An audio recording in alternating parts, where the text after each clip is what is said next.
Bonjour à tous, je sors du film 1917 et il est temps d'en débriefer avec vous. 1917 est un film américano-britannique réalisé par Sam Mendes. La particularité de ce film est qu'il est présenté comme un long plan séquence relatant le déroulement d'une journée. Au plus fort de la Première Guerre mondiale, Schofield et Blake, deux jeunes soldats britanniques, reçoivent une mission vraisemblablement impossible. Dans une course contre la montre, ils vont devoir traverser le territoire ennemi et délivrer un message qui pourra stopper une attaque mortelle contre environ 1600 soldats, parmi lesquels se trouve le frère de Blake. Waouh, c'était une claque ce film. En fait j'en avais entendu parler par des personnes qui l'avaient vu et on m'avait dit que c'était pas mal, donc je sais pas trop à quoi m'attendre. Mais là, c'est d'un point de vue technique, c'est impressionnant, c'est vraiment impressionnant. En fait, c'est un faux plan séquence évidemment, mais du début à la fin, tu es plongé dans les tranchées et tu accompagnes du coup ces deux personnes qui sont censées livrer un message pour empêcher un assaut où en fait c'est un piège, et tu vois tout leur parcours en plan séquence de 2 heures. C'est impressionnant d'un point de vue technique, ça va en haut, ça va en bas, c'est dans l'eau, c'est sur l'eau, ça plonge dans l'eau, ça ressort, c'est vraiment une grosse claque technique. Et là j'ai qu'une seule envie après l'avoir vu ce film, c'est de regarder le making of. Donc mon gros premier point positif, c'est la réal. À mon avis, ils vont avoir l'Oscar du meilleur film ou de la meilleure réalisation, mais les doigts dans le finger in the nice.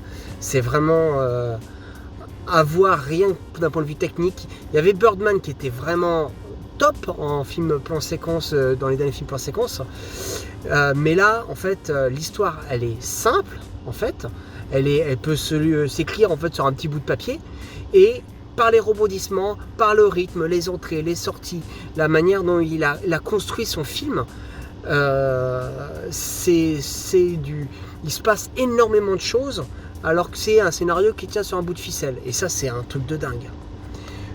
Mon deuxième point vraiment positif, ça serait, il y a quand même, alors ce qui est génial, c'est que les acteurs principaux, perso moi je les connaissais pas, les deux qu'on suit au début, mais par contre pour les accompagner, ces deux acteurs inconnus, donc c'est génial parce qu'un peu comme pour Les Misérables, on a des têtes qu'on ne connaissait pas et on les accompagne avec vraiment du poids lourd.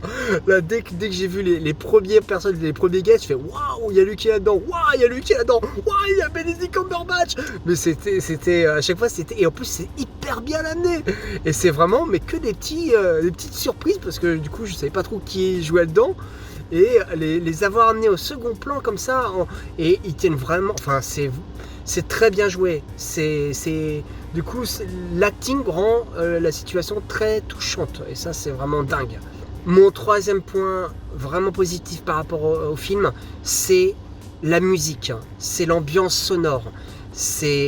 La musique, elle accompagne le film, mais vraiment en douceur, elle est belle. Quand il faut être angoissant, c'est angoissant. Elle est vraiment parfaite pour ce genre de film, et elle est dingue. Autant quand j'avais vu Dunkerque, la musique a fait que je me sentais mal à l'aise, parce qu'il y a un côté réaliste, un petit peu comme Dunkerque, dans les couleurs, dans la texture, surtout dans toute la première partie, il y a vraiment un côté assez réaliste, assez brut de décoffrage, qui va très bien au fait d'être dans les tranchées et de suivre tout ça. Et la musique de Dunkerque m'avait vraiment gêné parce qu'elle me mettait tellement mal à l'aise, le truc qui continue, répétitif, tout ça. Autant là, j'ai trouvé que la musique c'était vraiment du velours, et ça nous emmenait vraiment bien dans l'histoire, et avec des variations de couleurs, avec des moments un peu plus tranquilles, des moments un peu plus dynamiques et péchus. Maintenant, je vais attaquer les points un peu négatifs. Je dis un peu négatifs parce que quand même c'est du lourd.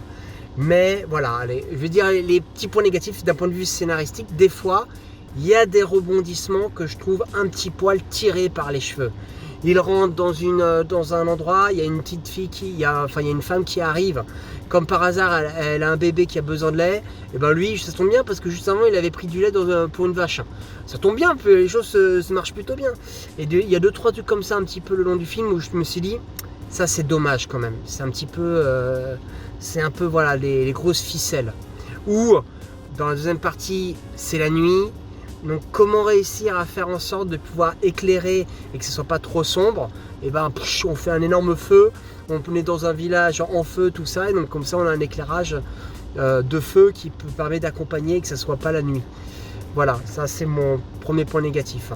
Mon deuxième point négatif, qui aussi c'est un détail en soi, c'est le fait, en fait, il a un fusil et je le vois jamais recharger. C'est bête, hein.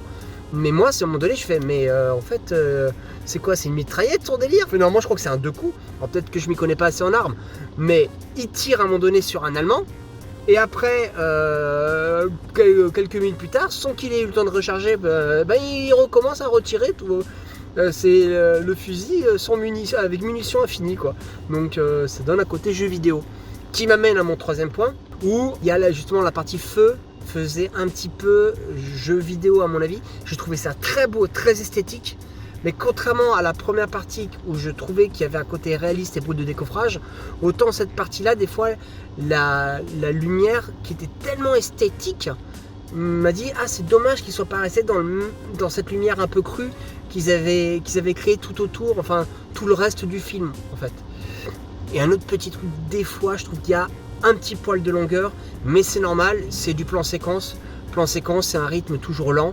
Et par rapport à Birdman, où j'avais adoré d'un point de vue réalisateur, mais je trouvais qu'il y avait beaucoup de longueur, et ben là, j'ai trouvé qu'elles étaient assez minimes par rapport à la prouesse technique que représente ce film. Parce que c'est une vraie prouesse technique. C'est pour moi, ce film fait une avancée dans le cinéma pour ce qui concerne les plans séquences.